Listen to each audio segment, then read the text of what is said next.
today to Sipho Ngwenya, who is the technology lead for Afroes. Afroes is a gaming company that produces games with messages in them.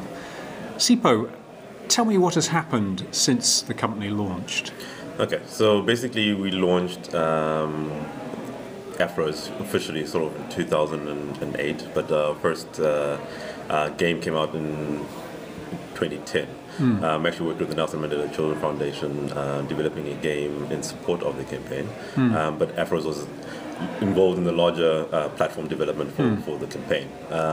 So basically Nelson Mandela Children's Foundation thought, along with the partners that were involved in the game, thought, gaming might be a very interesting way for us to reach a younger target audience, right? Away from them to engage with certain messaging beyond the traditional means of communicating with that audience.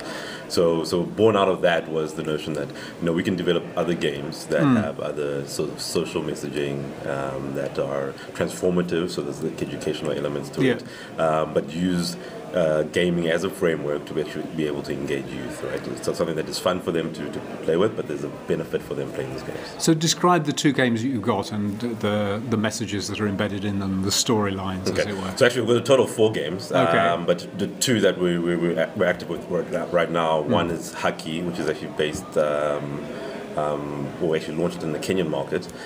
Basically looks at environmental rights, and we've launched that for Java phones as well as the Android platform. The game that we've just launched recently in South Africa is Muraba, right? And that one we did in conjunction with United Nations, UN Women, as part of the Africa Unite campaign. Right?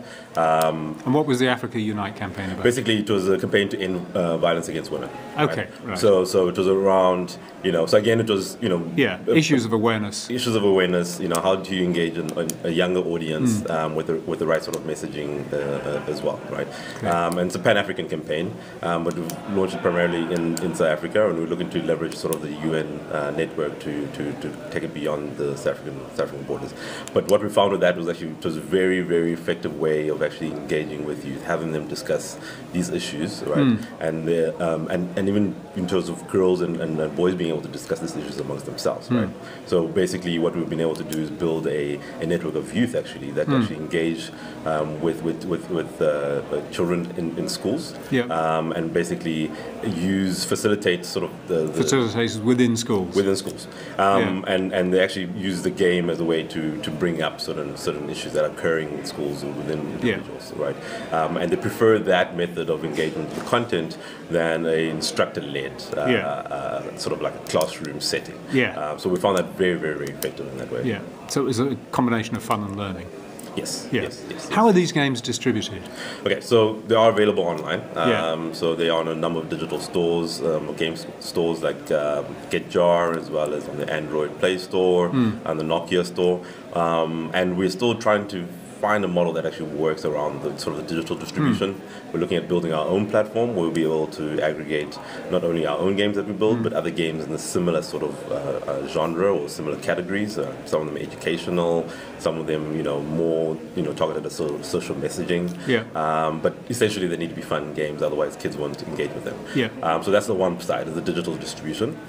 What we found effective again is sort of that sort of in community, in school, physical distribution. Sharing the games through Bluetooth, through sort of SD cards, and that's a direct way of getting the games out there with no bandwidth costs. The games currently that we have, all 4 games, are available for free. So there's no issue in terms of paying for the gameplay.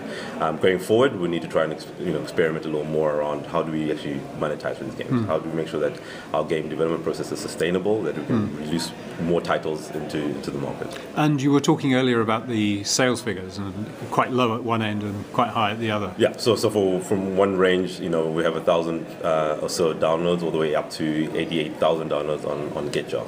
Right. So the game that we released in 2010 is the one on the upper range of that. There's certain things that we've learned through the process, right? Yeah. I mean, some of the games that we've released were in partnership with social agencies, right?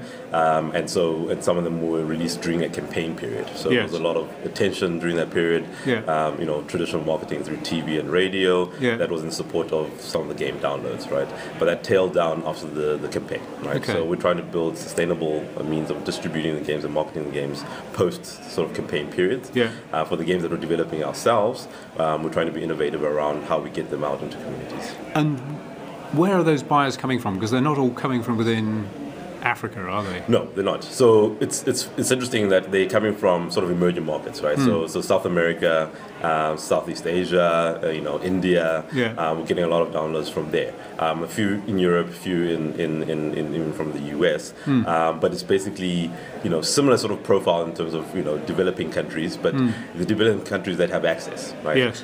So Indian population, large penetration of mobile phones, Yeah. cheaper broadband costs, and they're actually able to download the games. So that's exciting. So something that we're going to look at, going forward to say, well, can we actually start developing content that we can reskin and repurpose for those markets as well? But our main targets will always be at sort of the African market. Sipho, thanks for talking to me today. Thank you.